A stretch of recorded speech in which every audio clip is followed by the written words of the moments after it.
Welcome to the Dale Sabor a Tu Salud podcast by Tadin. I am your host, Chef Carla Contreras. Join me as we steep in the world of Tadin with interviews from fellow creatives, foodies, and entrepreneurs from our comunidad. Alexis, welcome to the podcast. Can you tell us who you are and how you serve your community?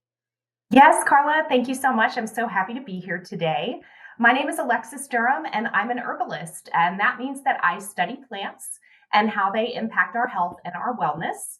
I also teach about that, about herbs and herbalism, and I am an avid gardener.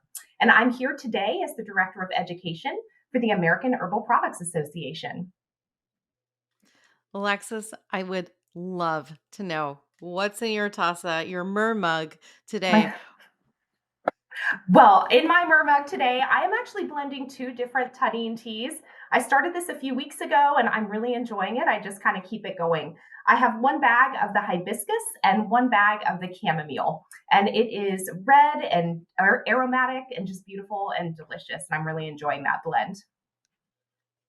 And you put 2 tea bags in, and Maria Lara, who's in episode 1 and episode 2, she works for Tadin and she works on the blends, and she recommended putting in 2 tea bags. And I'm curious, she calls it, I feel like she called it refreshing her tea. Do you pour water on top and create another tea after?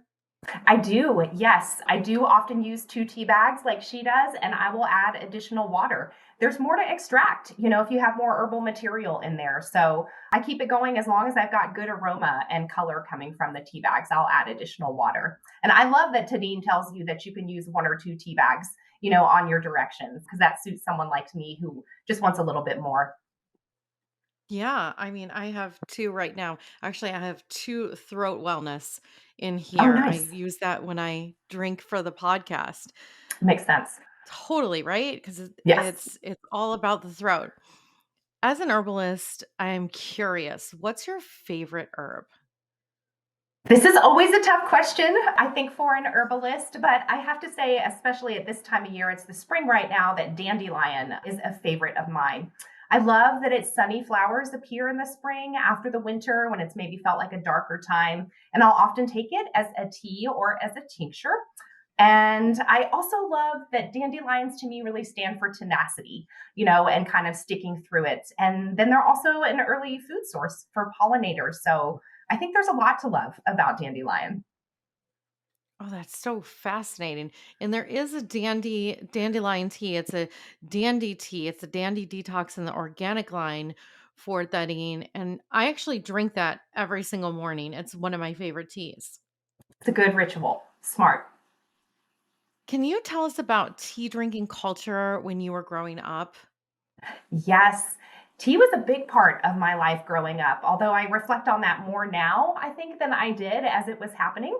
But we drank tea on a daily basis, and my mom would add mint leaves that she would have me pick from a patch that grew under a leaky faucet in our backyard. So I very vividly remember how special it felt to be part of that ritual every day with her and to share the tea with my family.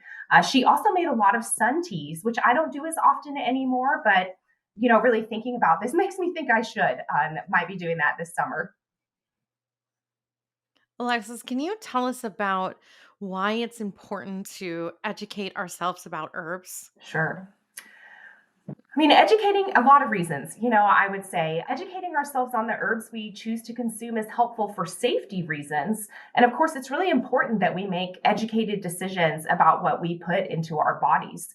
But I also think you can gain so much about learning other things about an herb, about where and how a plant grows, how it might be harvested and how it is processed, how it was used historically. That really helps you develop a different kind of relationship with a plant. So that is actually something that I really love about my gardening and one of the reasons that I do it. I grow a lot of the herbs that I use in my herbal medicine and medicine making. And so I love to that I get to spend time with the plants and learn more about it from how it grows and what it likes. And I find that, that is also just being with the plant is very healing in a really special way. Alexis, can you tell us what APA is? Yes, AHPA stands for the American Herbal Products Association. And we are a trade association that is the voice of the herbal and natural products industry. So AHPA has over 350 very diverse members that represent different aspects of the herbal and natural products industries. But we all have something in common is that we are dedicated to upholding AHPA's mission to promote the responsible commerce of and continued access to herbal products. What are the benefits of being an APA member? I think there are many. I actually started, before I started working for APA, I learned about APA because I worked for a member company. And I think that APA supports our members in many ways, but I'm especially proud of the way that we represent them to regulatory agencies or big sellers like Amazon. We also offer timely and helpful communications and educational offerings for members. And I think that it's valuable to be in community, and I think that our members really enjoy engaging with their colleagues and other companies in the industry, and that we're able to bring this very diverse membership together to focus on issues that move our industry forward. What's Tadin's relationship with APA? Tadin has a great relationship with APA. They are an APA member company that also has a seat on APA's board of trustees.